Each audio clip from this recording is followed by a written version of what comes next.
हटा लो। नॉर्मली होता नहीं है, मगर मेरे आंख में आंसू आए।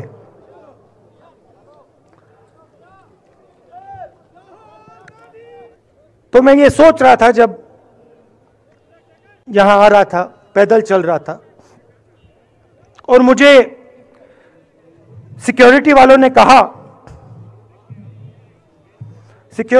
कहा था कि देखिए, आप पूरे हिंदुस्तान में चल सकते हो, जम्मू में भी चल सकते हो, मगर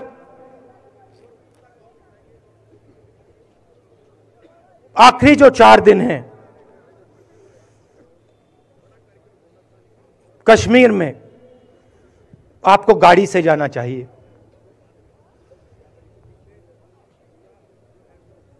वेणुगोपाल जी ने मुझे कहा पहले,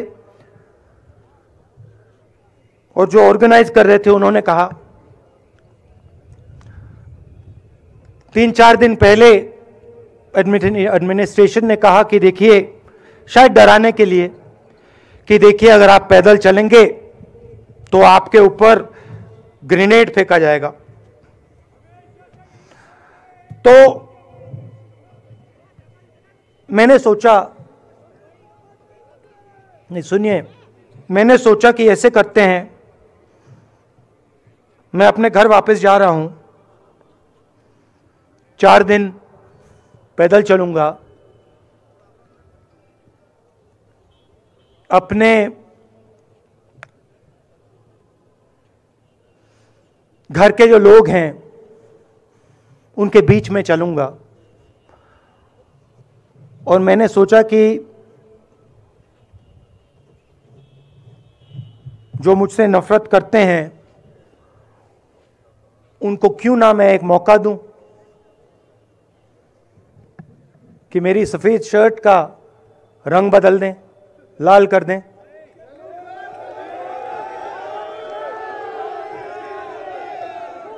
क्योंकि मेरे परिवार ने मुझे सिखाया है, गांधी जी ने मुझे सिखाया है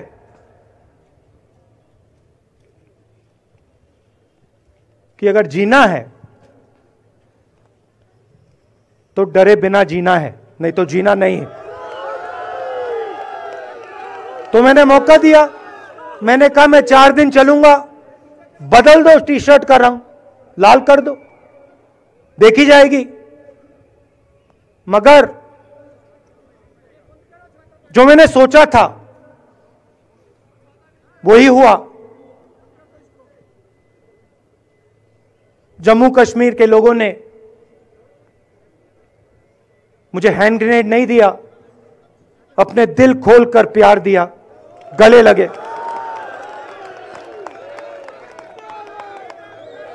और मुझे बहुत खुशी हुई कि उन सब ने मुझे अपना माना, और प्यार से बच्चों ने, बुजुर्गों ने आंसुओं से मेरा यहां स्वागत किया। मैं अब जम्मू कश्मीर के लोगों से, और जो यहां हमारे सेना के लोग काम करते हैं, सीआरपीएफ के लोग काम करते हैं, उनको मैं कुछ कहना चाहता हूं। सबको, जम्मू कश्मीर के युवाओं को, बच्चों को, माताओं को, सबको, सीआरपीएफ के, बीएसएफ के, आर्मी के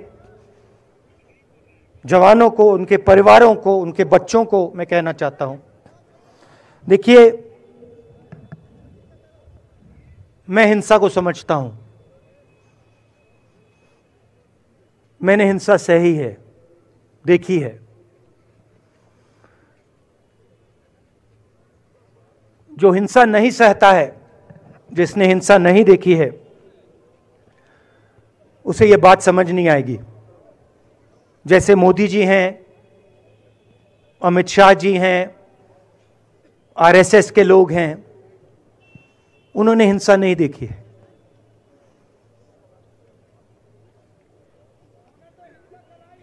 डरते हैं, नहीं डरते हैं, देखिए डरते हैं। यहां पे हम 4 दिन पैदल चले, मैं आपको गारंटी देके कह सकता हूं कि बीजेपी का कोई नेता ऐसे नहीं चल सकता है। और इसलिए नहीं क्योंकि जम्मू कश्मीर के लोग, इसलिए नहीं क्योंकि जम्मू कश्मीर के लोग उनको चलने नहीं देंगे, इसलिए क्योंकि वो डरते हैं। खैर, मैं अपने जम्मू कश्मीर के लोगों को, युवाओं को, बुजुर्गों को और आर्मी के लोगों को, सीआरपीएफ, बीएसएफ लोगों को थोड़ा सा बताना चाहता हूं। देखिए, मैं जब 14 साल का था, स्कूल में था, सुबह ज्योग्राफी की क्लास में था, मैं पढ़ रहा था, सामने बैठा था और मेरी एक टीचर आई, अंदर आई और उसने कहा, राहुल तुम्हें प्रिंसिपल बुला रहा है। मैं बदमाश था, बहुत बदमाश था जब छोटा था, बहन से पूछ सकते हो क्या क्या करता था मैं, अभी भी करता हूं।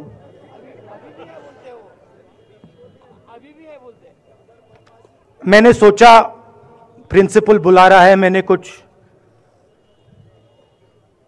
गलती की होगी, अब मार पिटेगी, वहां पे केनिंग होती थी, मैंने सोचा था अब केनिंग होगी मेरी। मगर जब मैं चल रहा था, जिस टीचर ने मुझे बुलाया उसको देखकर मुझे कुछ अजीब सा लगा। और जब मैं प्रिंसिपल के ऑफिस पहुंचा तो प्रिंसिपल ने कहा, राहुल तुम्हारे घर से फोन कॉल है।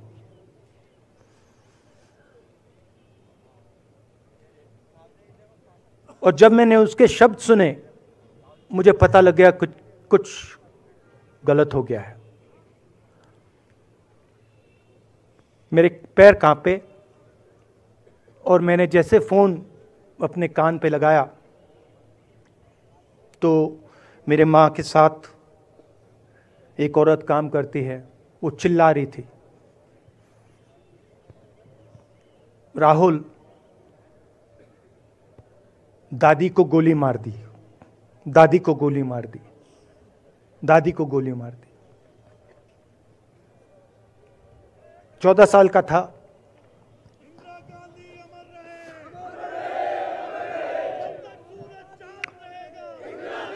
देखिए, ये जो मैं कह रहा हूं, ये जो मैं अभी कह रहा हूं, ये बात प्रधानमंत्री को नहीं समझ आएगी, ये बात अमित शाह जी को नहीं समझ आएगी, ये बात डोवल जी को भी नहीं समझ आएगी, मगर ये बात कश्मीर के लोगों को समझ आएगी, ये बात सीआरपीएफ के लोगों को समझ आएगी, ये बात आर्मी के लोगों को समझ आएगी, उनके परिवारों को समझ आएगी। तो उन्होंने मुझे कहा, नाम ओंगमू है उसका, उसने कहा दादी को गोली लग गई, दादी को गोली लग गई। और फिर मुझे गाड़ी में वापस ले गए, प्रियंका को मैंने स्कूल से उठाया, मैं वापस गए।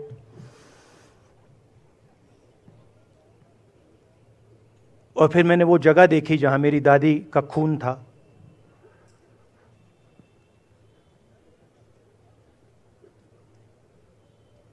पापा आए, माँ आई, माँ बिल्कुल हिल गई थी, बोल नहीं पा रही थी।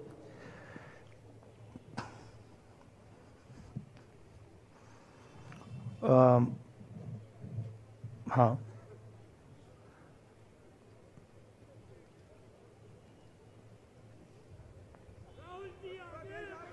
फिर क्या हुआ,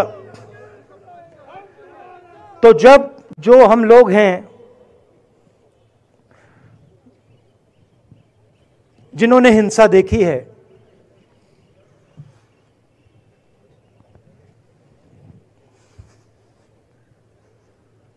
ये जो है ना, इसको हम बिल्कुल दूसरी तरीके से देखते हैं। ये आप सबके लिए टेलीफोन है, ये हमारे लिए सिर्फ टेलीफोन नहीं है।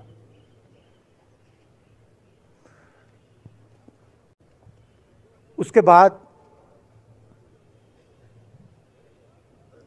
6-7 साल बाद मैं अमेरिका में था और फिर से टेलीफोन आया। 21 में टेलीफोन आया।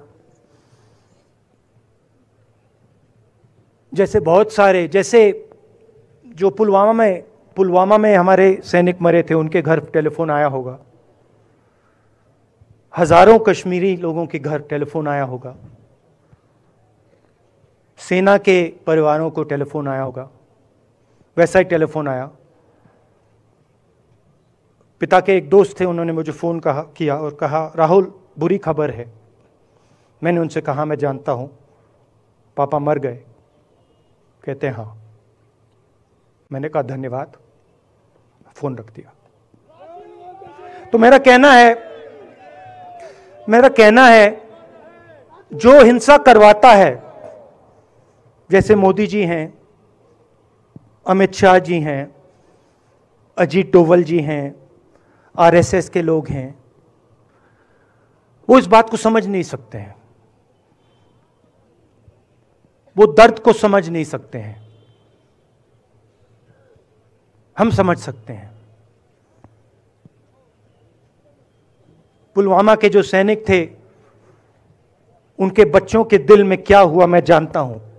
मेरे दिल में वही हुआ है जो यहां पे कश्मीर में लोग मरते हैं, उनके दिल में क्या होता है।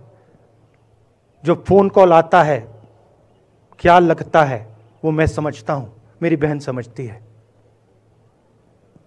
तो कल किसी जर्नलिस्ट ने मुझसे पूछा, यात्रा का क्या लक्ष्य है।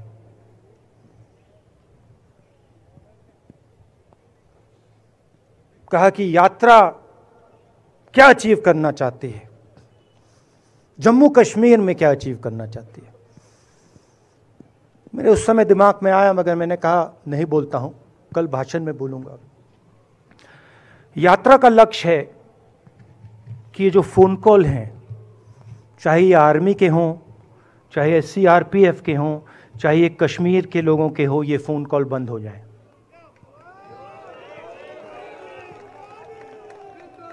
कि ये फोन कॉल किसी बच्चे को, किसी मां को, किसी बेटे को ना लेना पड़े। मेरा लक्ष्य ये जो फोन कॉल हैं, इनको बंद करने का है।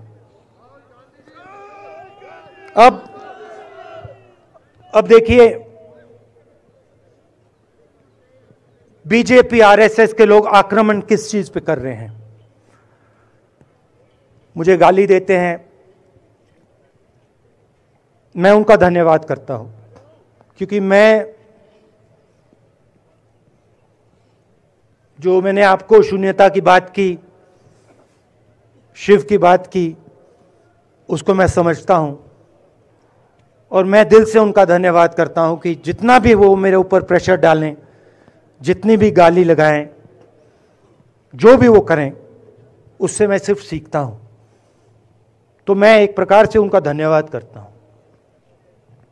मगर जो मैंने आपको बात बोली पहले, चाहे वो कश्मीरियत है, चाहे वो वैष्णो जंतो है, चाहे वो शंकर देव जी हैं, बसवा हैं, नारायण गुरु हैं, तिरुवल्लुवर हैं, जो तमिलनाडु के बड़े पोएट हैं, फूले जी हैं, और जो कश्मीरियत हैं, ये इस विचारधारा पे आक्रमण कर रहे हैं। और ये जो विचारधाराएं हैं, ये इस देश की नींव है, इस देश की फाउंडेशन है। और आपने जो किया, जो यात्रियों ने किया, हम सब ने किया, इस विचारधारा की रक्षा के लिए किया है। मैंने ये काम अपने लिए नहीं किया, मैं ऐसा काम अपने लिए कभी कर ही नहीं सकता हूं। मैंने ये काम हमारे कांग्रेसी मित्रों को ये अच्छा ना लगे, मगर मैंने ये काम कांग्रेस पार्टी के लिए भी नहीं किया है। मैंने ये काम, और हम सब ने ये काम हिंदुस्तान की जनता के लिए किया है। और हमारी कोशिश है कि जो विचारधारा इस देश की नींव को तोड़ने की कोशिश कर रही है, जो विचारधारा इस देश की नींव को तोड़ने की कोशिश कर रही है, उसके खिलाफ हम खड़े हों,